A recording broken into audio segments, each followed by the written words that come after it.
Finsac Uncensored Part 2. Welcome to the second in a series of news magazine podcasts, Get the Facts. Addressing Finsac, the truth, the whole truth and nothing but the truth, the half that were never been told. Finsac bailed out Jamaica Labour Party ministers, Davies. The Gleaner, 2:39 a.m., Friday, April 25, 2008. Opposition spokesman on finance drive. Omar Davies has warned that he would have no problem revealing the names of members of the Jamaica Labour Party (JLP) cabinet who had to be bailed out by Finsac following the meltdown in the financial sector in the 1990s. His threat came after the People's National Party (PNP) called on Finance Minister Adli Shah to recuse himself from any further involvement in the Commission of Inquiry he announced at the closing of the budget debate on Wednesday. At a PNP press conference Thursday morning, Drive. Davies explained that the previous administration was hesitant to appoint a commission of inquiry into the financial sector collapse of the 1990s due to the fact that officials with intimate knowledge of information governed by banker-client relationship would likely be called upon to give evidence. Dr. Davies said it was felt that an inquiry would have resulted in possible legal implications in terms of confidential breaches. The former finance minister said he had refrained from divulging sensitive information which came to him in his capacity as minister.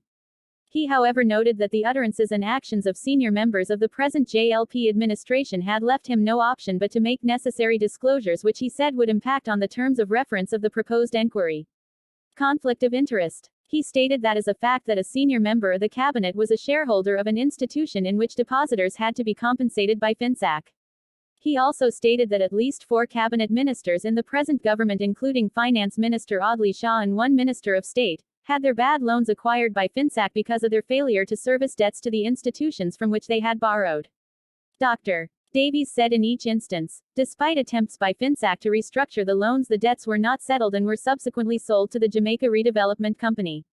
He stated that Mr. Shah's involvement in the process raised serious questions of conflict of interests. He said based on the information presented, Mr. Shah had no moral authority to lead the process for the inquiry, but the opposition is demanding that Mr. Shah recuse himself from any further involvement in the matter and allow the process to move forward independently. The former minister said the opposition stands ready to participate in the inquiry, said support is contingent on their participation in defining the commission's term of reference. He added that though he has kept the name of other members of the present administration who had bad debts close to his chest, he is fully prepared to reveal those names when called to the Commission of Inquiry. Fast forward to current affairs. The Jamaica Labour Party always have money problems. Whilst in power they create Ponzi schemes, change the designs of the Jamaican currency, place the images of their leaders on the notes. While in opposition they feed from the Ponzi schemes they created whilst in power. We've seen in 2023 Dr. Nigel Andrew Lincoln Clark created a series of full rainbow-colored, Chi-Chi notes, that is obviously promoting the globalists' LGBTQ gay pride agenda. The main feature of Dr. Clark notes is the superimposing of the images of 2 men close up beside each other. The JLP, gambling economic growth, who benefits more from initiatives like these? I see where they exported Supreme Ventures cash pot to Ghana recently. The number of Caymanas Park race days increased from Saturdays, Wednesdays and public holidays only, with Mondays, Tuesdays and Fridays added. A number of JLP politicians and oligarchs own and breed horses at the park, example Don Webby, Carl Samuda plus a whole lot more. I heard people saying, hypocritically, that Dr. Clark is the best finance minister Jamaica have ever had. I don't know how it started and what these JLP fans and sympathizers have been smoking, but I am here to tell them that Dr. Clark is not half as good as Dr. Davies' shoes when it comes to handling the nation's finances. It is over 2 years since Dr. Clark have been claiming that the public sector compensation is settled, and workers are better off now than before. Nothing could be furthest from the truth. As we speak, there are teachers that have still not gotten a paycheck since the start of the summer. National Water Commission (NWC) workers are restive because Dr. Clark did not know that these, along with airport air traffic controllers (ATC), are government workers, therefore no new compensation package was worked out for them. P.J. Patterson served over 14 years as Prime Minister. Dr. Davies was his finance minister for the entire time. His time as finance minister includes the period of the Edward Philip George Seha Aga-induced financial meltdown of the 1990s.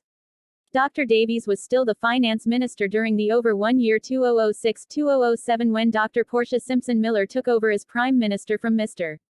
Patterson. During his tenure as finance minister, there was never a month when public sector workers complained of not being paid, or being paid late. The same is true of Dr. Peter David Phillips. I cannot say the same of Dr. Clark.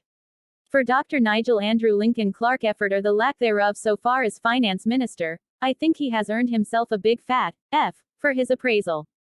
JLP and its supporters are known for self-praise. I thought it was the people that they serve were supposed to be the ones that decide whether or not the government performance is good, bad or difference. Not so with these people, they arrogantly praise themselves. For them, governance is not about serving the entire nation, but is about serving themselves, their oligarchs and the 21% die-hard base that they have. During the 1980s, Siha Aga was the best prime minister. He was also a financial wizard. He to have lost those titles sometime after 2007 when the JLP gained state power. Oret Bruce Golding became the best prime minister then, and Audley Shaw was elevated to be the best finance minister. Since then the party seems to have gotten a new lease on life, so Andrew Michael Holness becomes the best prime minister with Dr. Nigel Andrew Lincoln Clark promoted to become the best finance minister. Dr. Clark is the best finance minister and Holness the best prime minister Jamaica have ever had, and all the others. These assertions are based solely on the JLP's very low standards. Edward Philip George Siha Aga, Dr. Nigel Andrew Lincoln Clark and Audley Shaw have found themselves in a dead heat for the worst finance minister ever, while Edward Philip George Siha Aga, Andrew Michael Holness and Oret Bruce Golding find themselves in a close contest for worst prime minister. These gentlemen brought the respective offices into disrepute. It goes without saying that outside of Dr. Peter David Phillips, Dr. Omar Davies is easily one of the best finance ministers Jamaica have ever had. I rest my case. Capitalists show a posse, fake prosperity keeps standing in the way of Jamaica and progress.